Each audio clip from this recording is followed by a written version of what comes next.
dear Professor Cannio to be on board and then share with us about the opening speech. And Professor Cannio is the current the president of GO-TKM, and then she used to be the professor in UBI, and she also hold the ICF MCC and EMCC master practitioners in terms of mentoring and coaching supervision. And she's also the certified assessor for EMCC. And she has been the keynote speaker and author for quite a lot of international conference, and the author of quite a few very well-known books. Let's welcome Professor Sylviane on board. Thank you. Thank you so much. It's such a pleasure. Fisher, I'm going to share my screen. Thank you. It's such a pleasure to be with you this morning, this afternoon, tonight, whatever. And it's going to be quite enlightening in terms of exchange, in terms of information shared, but especially in terms of wisdom shared. And this is precisely the topic that I'm going to share with you this morning. I mean, today, let me put it this way, today. So jump to the next generation, because our next generation needs to be fast, productive, performing. And I remember a discussion that I had with my son, who is 29 years old now. He said, "Mom, we don't need your wisdom. We have AI." And this really triggered me. And in fact, I like the theme of wisdom because we have many things to say and to transmit to next generation. So since you nicely introduced me, Fish, I don't have to do it any longer. So I'm an economist, but important, I've been a mentor for so many years. I'm a pioneer of coaching in Belgium, and I love my passion. There is no way that I shall retire, though I have the age and I don't look like, I know.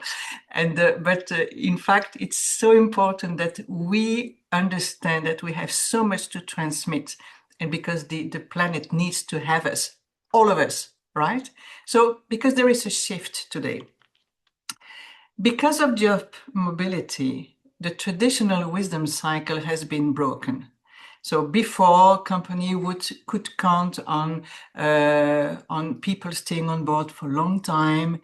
They would be claiming the hierarchy progressively. Seniority system would prevail.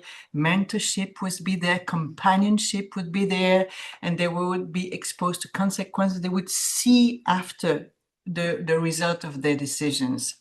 Now it's completely fragmented, and the average tenure is declining. I'm going to give you some statistics. So fewer professional witness long-term outcomes of decisions.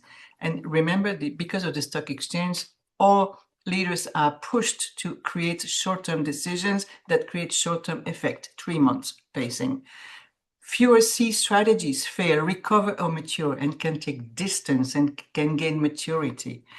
And fewer transfer tacit knowledge to their successor. The job hopping and mobility is so high that people have no time. And sometimes, sometimes they're kicked out of the corporation. So from day one, it was with Alexander yesterday, we had that discussion in the bank, in the finance sector. You are invited to take your box and to step away the corporation. What is a loss? Okay, so there is a continuous renewal of people, but without accumulation, in fact, in terms of experience.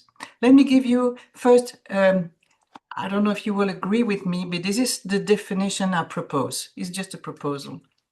In fact, it's the capacity of an organization to transform experience and knowledge into sound judgment that guides sustainable decisions over time.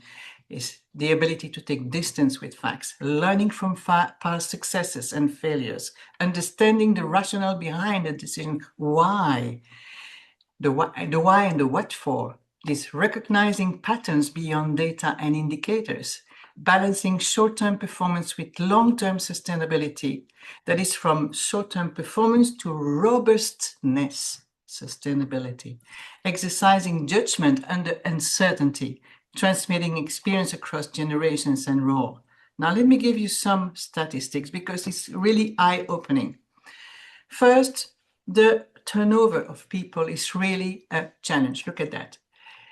47 people in the States are leaving, 47 people in the States are leaving their job nearly on a yearly basis. This means nearly half of the workforce. It's not that they go voluntarily, it's 13 to 15%, but they lose their job. This means that when the corporation put them away, so they lose their experience.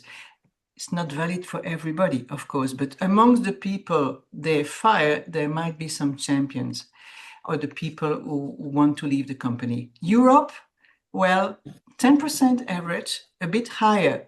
In the UK, double, in fact, 20 to 35%, and civil service 12 to 13. China, among the highest in the world, that is above 30%, because when the economy is booming, so people want to get better salaries, they want to get a quicker promotion, and they look for the better. All right. Japan, the opposite. Loyalty, seniority systems still prevail today. This means that the younger generation had a tendency to move faster, but since we compound those statistics with the old population, you still have the seniors, and that makes an average of 6%. Australia, it's about 18%. So look at the massive loss of tacit knowledge, of wisdom, as millions of workers leave their role each year. Now, the job tenure, that is the duration that the person will stay in the same company. I found statistics about OECD nations about, look at that. Before, people would stay longer. Now it's about 10 years in the same job. It means that the job tenure has been falling by 8% in the last decade, in the last 10 years. Now, interesting. When people change job at mid-career, and as a coach and mentor, I have so many people around 40, 50, they think, wow, I need a new venture for the rest of my career. How can I how can I move to another job? And this creates a shift and with a higher motivation. As a result, people stay longer at work. Look, Europe, 61% versus 53.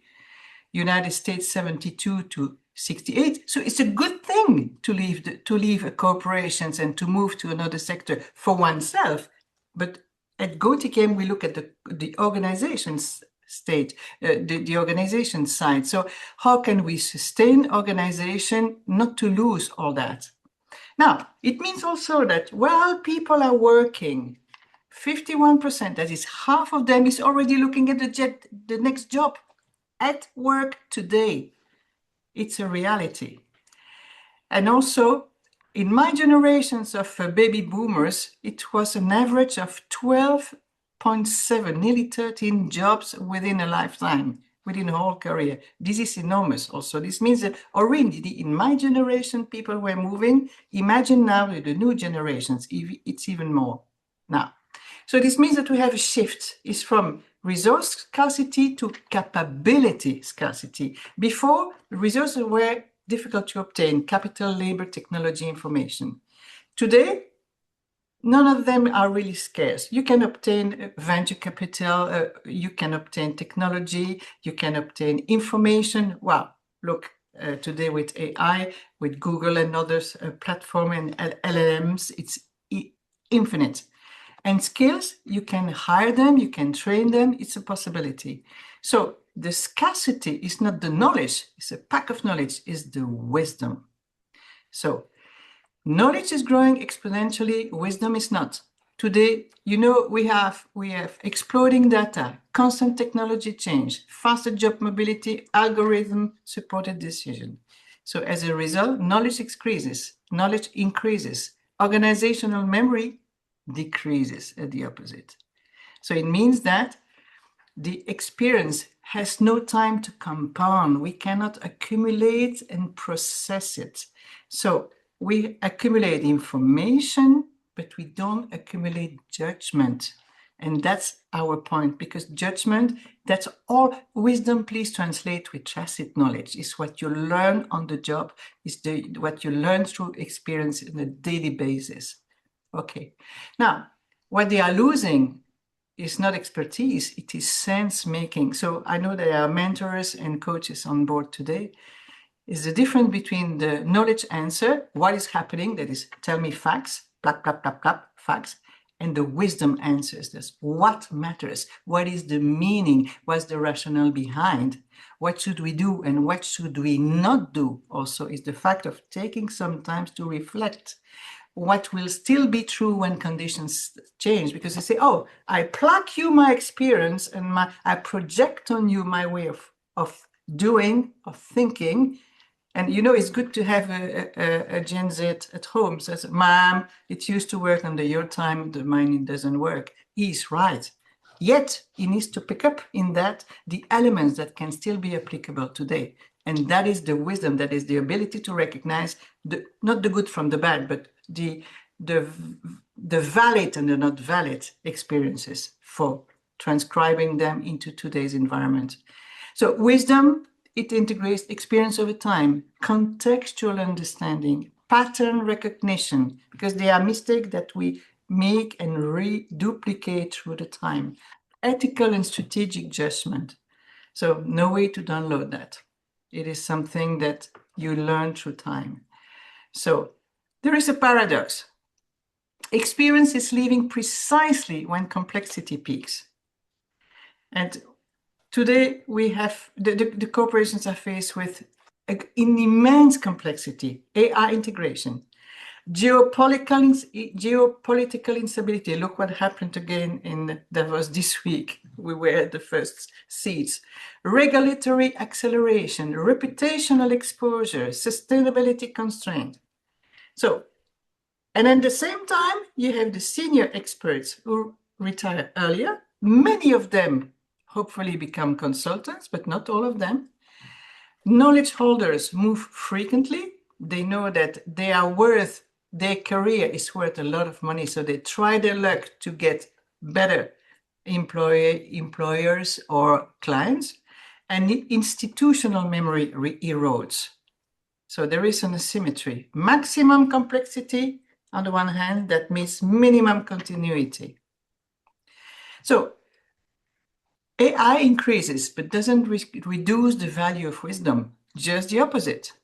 Because AI excels, and we have our dear Werner on board. You'll hear him this afternoon with the think tank on integrating innovation. It's amazing what AI can do, but also cannot do. We must be very prudent.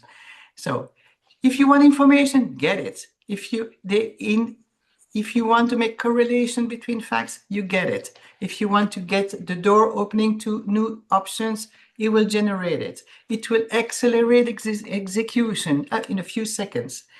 This is so true that in some sectors now, audit, banking, etc., there is a tendency to remove the junior level and replace it with AI. I'm inviting those sectors to think carefully, because if you do that, how could you have the next generation, the young one who needs to learn by the mistake? Yes, it costs, but it allows you to get that mattress, that buffer of people who will gain experience and wisdom to create them your future senior executive. If there is not a layer beyond, I mean, at the bottom, how can you build for the future? So it's important to understand that. But AI does not provide judgment, and you know that esprit critique, that critical spirit, doesn't provide. Ethical arbitration, AI will always say yes to what you say, very little no. Prioritization under trade-off, very little. Accountability, forget it. Okay, so the most intelligence machine will provide, the more wisdom humans must supply. That is, our kids today, they can use AI, of course, but with that, they need to be able to judge, to criticize, to accept, to reject. And I'm afraid it's not always the time. Okay, so wisdom should be seen as an economic asset. And then I'm going to open the panel with Alexander and Arshad and Dr. Mohan in a few minutes. And I'm going to trigger them, because let me tell you, when we prepared our panel, the discussion was about how can tacit knowledge be seen as an asset, as something. And they'll speak about finance. I'm sure I'm going to push them in that direction too. Is for now, I would challenge, how will CAO understand, CAO, HR, or the C-suite people understand that if you don't take care of your tacit knowledge, that is the wisdom and experience, first, you lose a lot of value, but you prevent yourself from gaining value. It's not about only goodwill. It's about having that wisdom, that consolidated experience in-house. Don't lose that. Be aware. Open your eyes. Please, it is the time. So when wisdom is missing, you have hidden costs, repeating past mistake, because you have new people not having I remember my first job, it was in the 80s. At the time, no yet computer. Yes, I'm old, I know. And no computer. And I get my first day on that big American corporation. And they say, well, and they say, anyone to help me? No, you have the cupboard over there, full of files, fact books. Have a look. And I had 6 weeks to make a promotional campaign on washing powder for a budget of $1 million. I was 23. Oops. And that I was searching for help. There was no mentorship. But now, let me tell you, 40 years after, I still remember that. So it's a good thing in terms of process, in terms of learning. I'm pushed into the swimming pool. Yet, if you do that too often with people, you first, only the best one survive. That's true. Okay. And they survive over time. But also there is, if you have a mentorship program and if you can help, you can even go faster, because today the pacing is far quicker, in fact, than before. All right, so those costs rarely appear on balance sheet, but the dominant performance. Alexander, you have a very interesting number that you will share with us a bit later. And I know people will be extremely surprised by the value you put to tacit knowledge. So, one point, wisdom is not best practices, because people have a tendency to mix them. Best practices, they describe what worked elsewhere, in another context, at another time. Wisdom interprets on its side whether it applies here, whether conditions still hold, and whether the organization can absorb it. So in unstable environment, from VUCA to BANI today, it's completely brittle, uncertain, versatile, impossible to forecast. Now, transfer without interpretation becomes risk. And I know that Dr. Mohan is a specialist about risk management, and we're going to hear him later. So I'm inviting you to think about the strategic implication for corporations. If wisdom is scarce, then corporation must manage in deliberately. This implies moving beyond knowledge repository, documentation initiative, lesson learned database. This is good. This is not enough. We need to go to structured knowledge transmission, intergenerational dialogue, mentorship, communities of practice, narrative memory, decision lineage tracking. So if wisdom has become an asset, it's not an accidental byproduct. Okay, so I really invite you to open discussion together with the panel and to be aware of the opportunity it gives us in terms of exploiting that tacit knowledge, capturing it, but maintaining inside the corporation.